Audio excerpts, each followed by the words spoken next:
Well, hello rally friends, and a very warm welcome back to my kitchen table. What have we got in store for you today? Well, it's got to be Rally Sweden, hasn't it? Quite possibly one of the very best rallies, the most entertaining, the most exciting, the most dramatic events that we've seen in a long time. We'll talk an awful lot about Sweden. In particular, we will talk about the brilliance, the utter brilliance of Tanak in Sweden. We'll also talk about Craig Breen and his redemption, and that, well, it's a story you couldn't script, isn't it? Breen and Tanak swapping cars and just having this most incredible resurrection, both drivers, just quite incredible. We'll talk a little bit about that.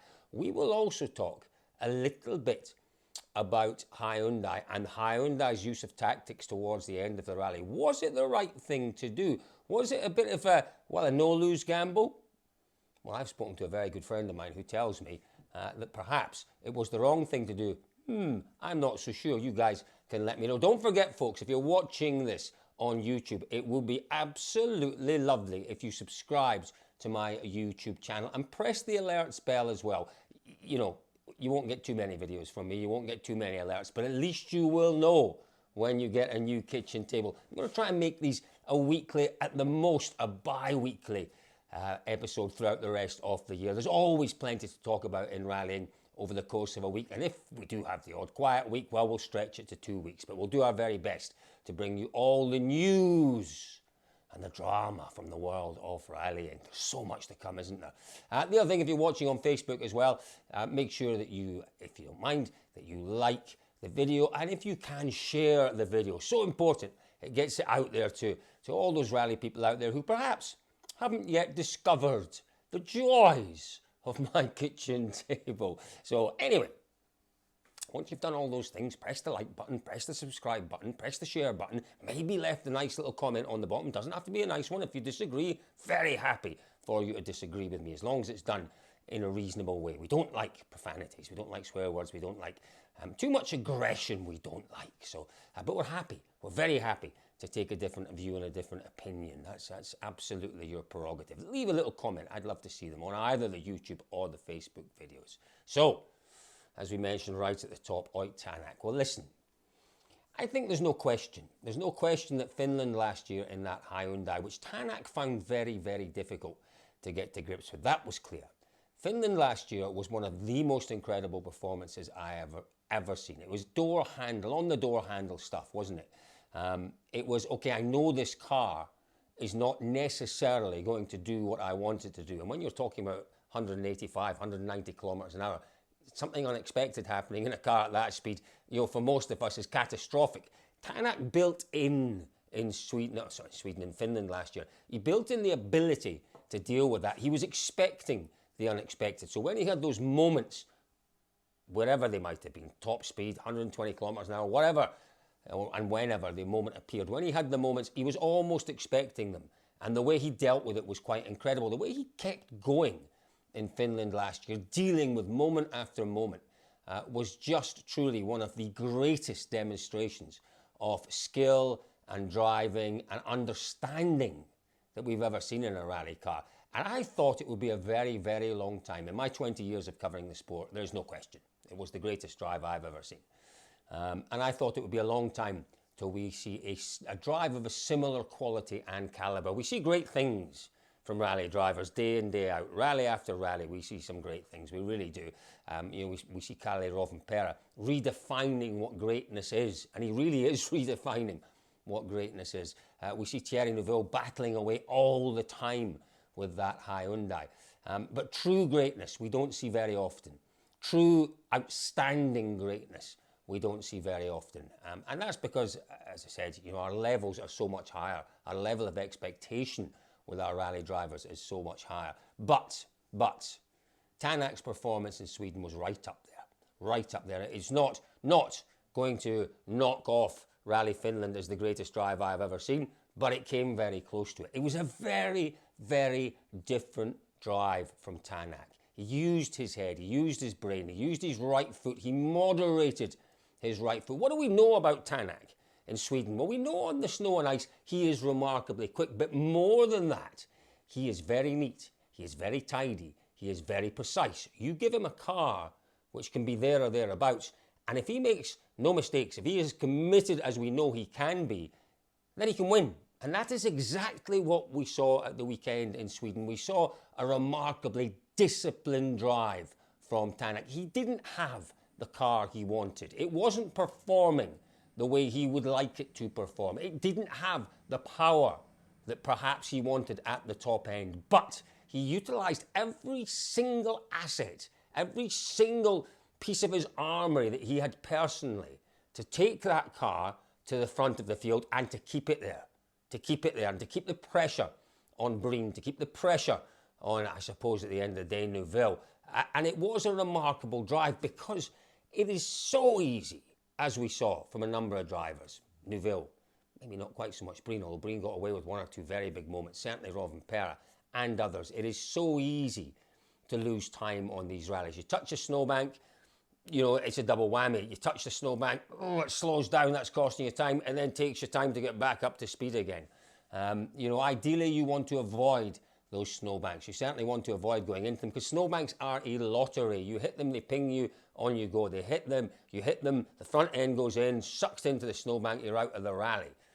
It is so much of a lottery. But Ott Tanak minimised the risk with the snowbanks. Yes, he used them, and yes, if you go through YouTube, you'll find some incredible footage of certain corners where every driver had a moment, but Tanak was the man who controlled everything. There was a level of risk, but it was an acceptable, a manageable level of risk for Ott Tanak, and it was a brilliant, brilliant drive. Now, if you'd listened to Tanak before the event, you'd have written him off. I have to say, I didn't write him off. I had Tanak as the winner of this one, purely based on his previous performances there, purely based on what is needed to win in Sweden. And Tanak has everything, clearly, that you need to win in Sweden. The only question mark was whether the car was going to be A, reliable enough, and B, quick enough. And it proved to be both, to be fair, to be absolutely fair to M Sport. You know, Tanak's doing a job there, isn't he, at M Sport, and he is dragging them along. And by the scruff of their necks, he is dragging them along. And there's no time for niceties. There's no time for platitudes. I'm thinking he could at least say something nice about the car, but why should he? Why should he? If the car is not to his liking, why should he? A, his focus is laser-like, and B, you know, it's not to his liking. So why should he come up with something and say, yeah, the car's decent? You know, he doesn't want to say it's decent. He wants to be in a position to say, the car is brilliant. The car is exactly as I want. And that will not happen for a number of rallies. There is quite a big problem here in that, you know, yes, the rules are set by the FIA and everyone builds their cars to the same rules and the same regulations. But there are philosophies, there are design philosophies that the designers of those cars will utilise to interpret the rules.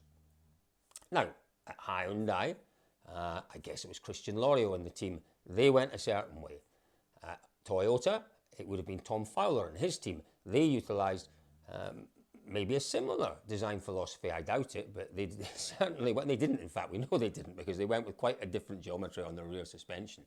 And M Sport, Chris Williams, they went with a particular design philosophy. Now, that design philosophy, you can't say it was wrong because clearly Sebastian Loeb took that car to a win, and Sebastian Loeb jumped in that car on, 3-4 occasions last year and looked quick and comfortable in the car. But the crux of this matter with Tanak is it's not to his liking. Now, he's come from Hyundai where there was a battle of design philosophies. There was Neuville who wanted it doing one way, there was Tanak who wanted it doing the other. And at the end of the day, at Hyundai, Neuville won out.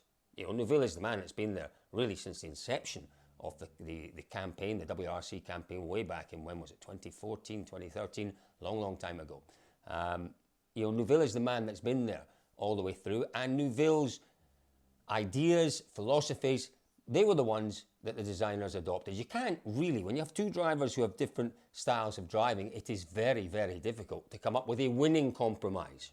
You can come up with a compromise that both drivers go, yeah, I can drive, but is it going to be a winning compromise? And I think Hyundai decided, no, we can't. We can't give Ott what he wants and at the same time give Thierry what he wants and come up with a winning car. It was impossible. So Ott's left that environment. He's come to M Sport, And he knows that they will do everything to amend that design philosophy to give him the car he wants. But that involves potentially homologation jokers. It involves potentially new parts being manufactured, and we know how difficult that is these days. The one thing that is absolutely certain is it will take time.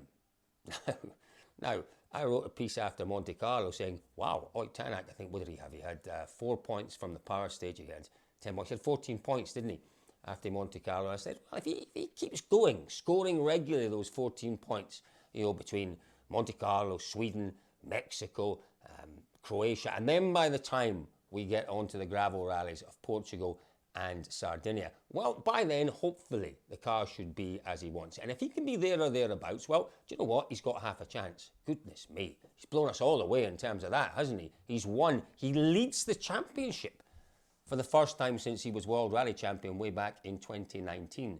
He is driving that team on with a ferocity which is actually quite frightening. But as I say, he doesn't need platitudes, niceties. He doesn't have the time, he doesn't have the energy, he doesn't have the brain power, because his brain, massive as it is, and he's an intelligent driver, make no mistake about that. He's got capacity there, huge capacity, and it is 100% focused.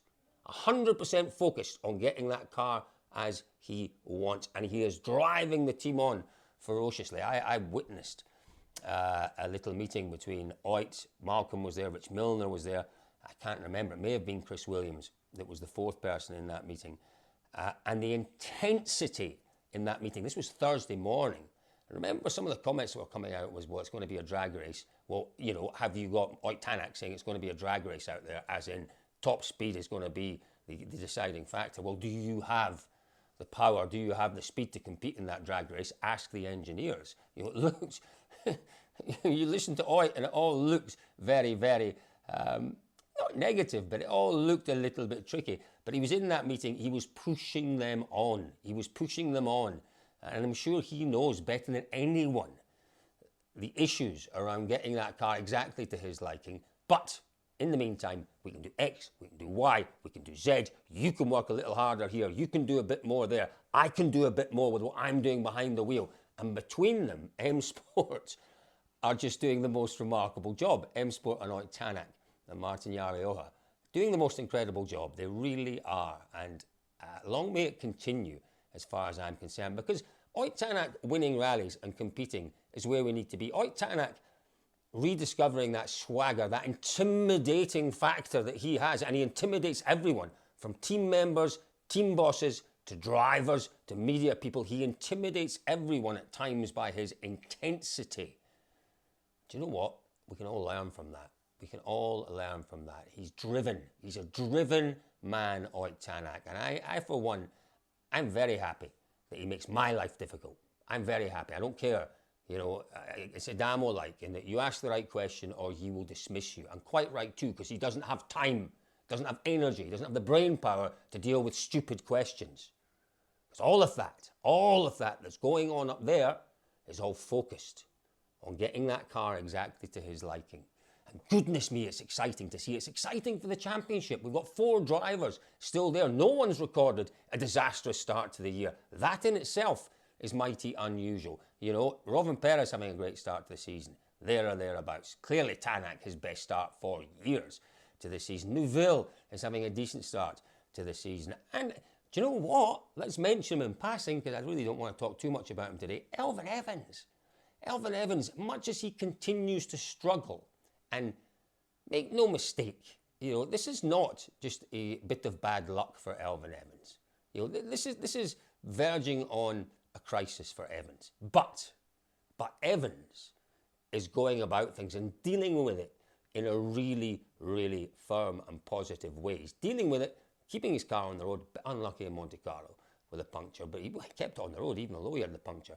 But he's keeping it together, and he's keeping his chances alive in the championship. And do you know what? For Elfyn, like that. It could change like that. One minor setup, one minor moment where he says, oh wow, this is the way that I should be dealing with these diffs, with this suspension, this geometry, whatever it might be. And he could be right back up to his very finest form. So we have Oit Tanak at the front, we have Robin Perrott, who's going to be the man to beat for sure. We have Thierry Neuville. We have still Elvin Evans in the fight. It is just, it's just, okay, it's only 2 rounds in, but I'm getting excited by the prospects for this year. I really am.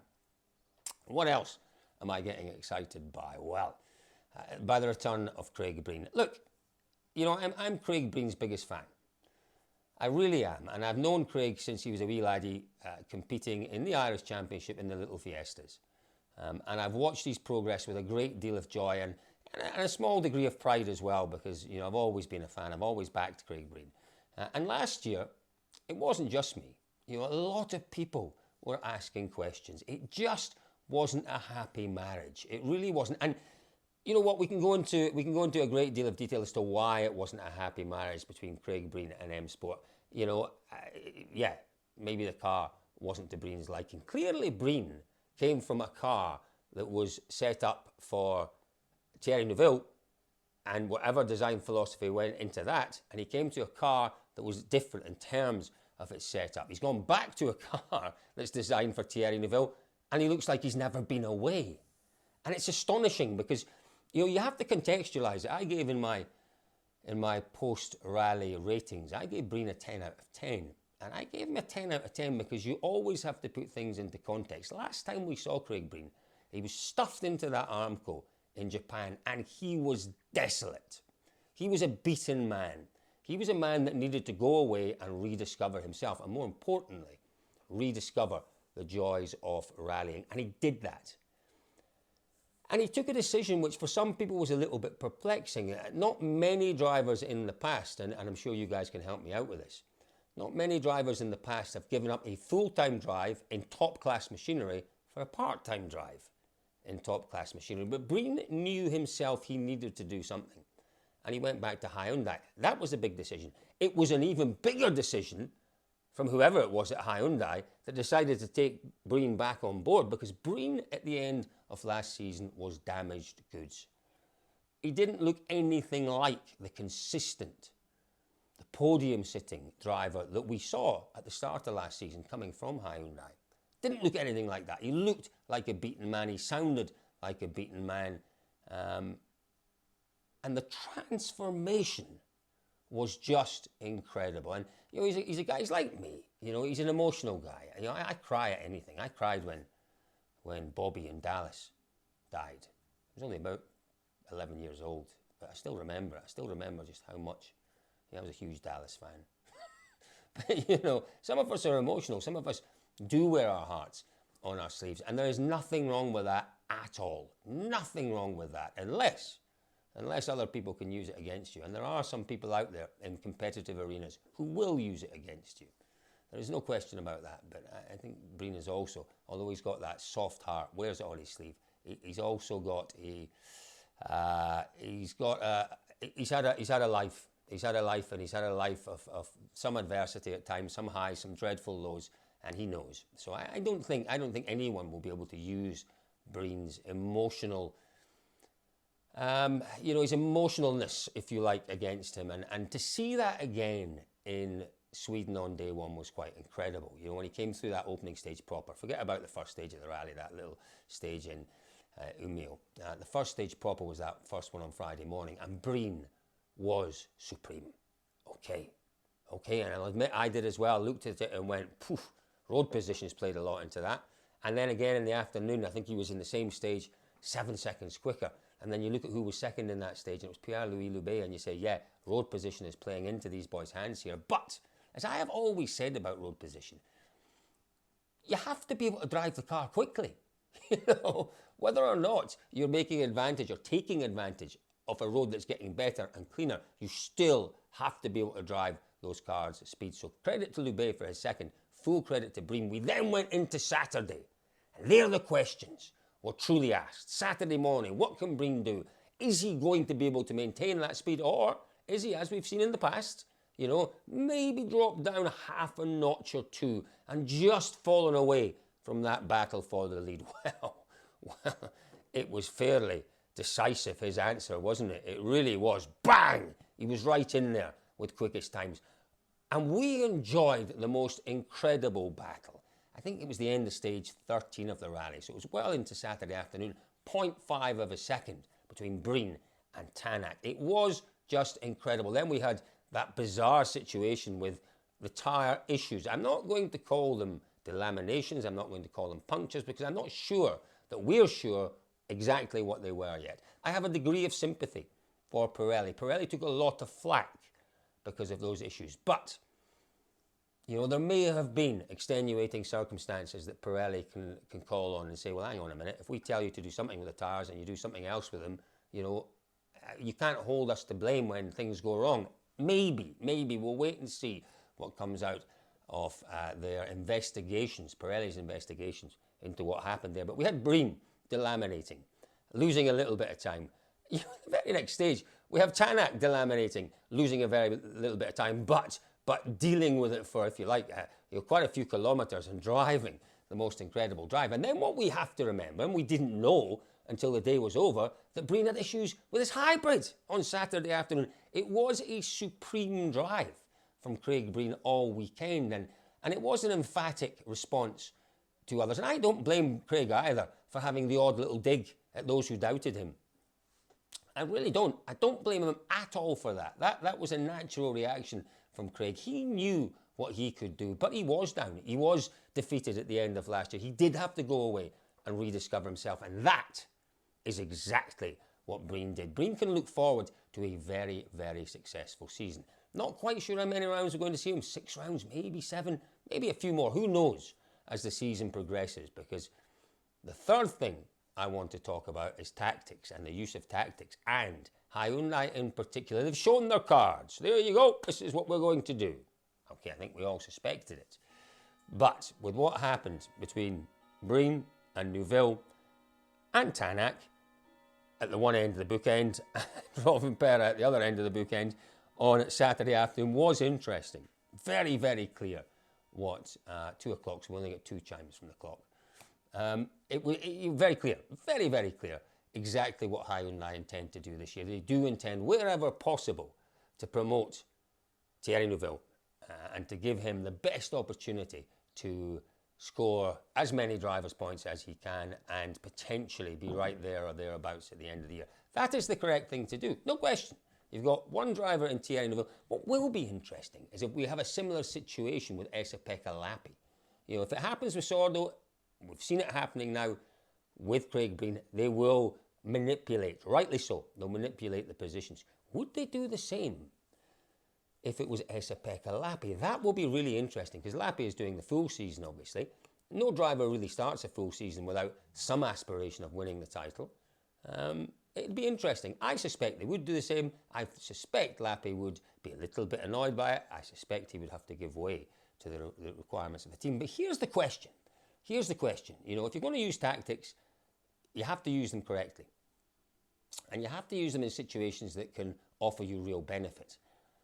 Now, I looked at it and went, it's all very tight. You know, dropping 10 seconds for Breen drops him to within 5 or 6 seconds of Pera. It only puts Neuville half a second in front of him, so that's difficult to manage. Oh, and what else? Well, it gives Ott Tanak the win. I thought, well, that's fair enough, because Ott Tanak was going to win anyway. And then it was pointed out to me by a very good friend of mine, by George Donaldson. He said, you never give away the potential for a win, ever, ever.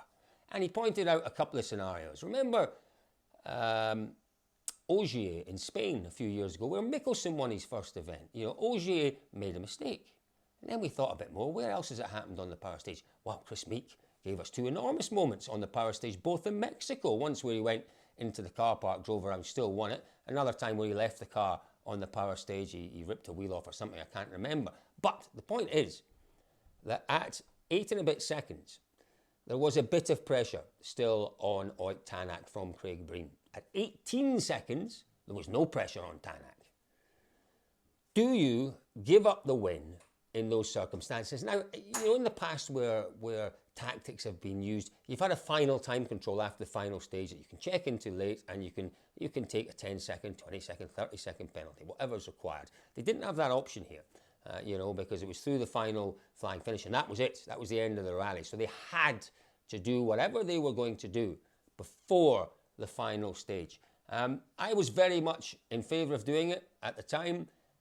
Having spoken to George, I'm thinking, George has got a point. You know, George has got a point. They let Tanak off the hook. Was he ever on the hook at 8 and a little bit seconds with one stage, just under 11 kilometres to go? You would argue not, but it's a snow rally. It's a snow rally where mistakes are made. Thierry Neuville in that final stage, a little bit of pressure on him to keep up the pace, and he bangs it into a snowbank once, bangs it into a snowbank twice.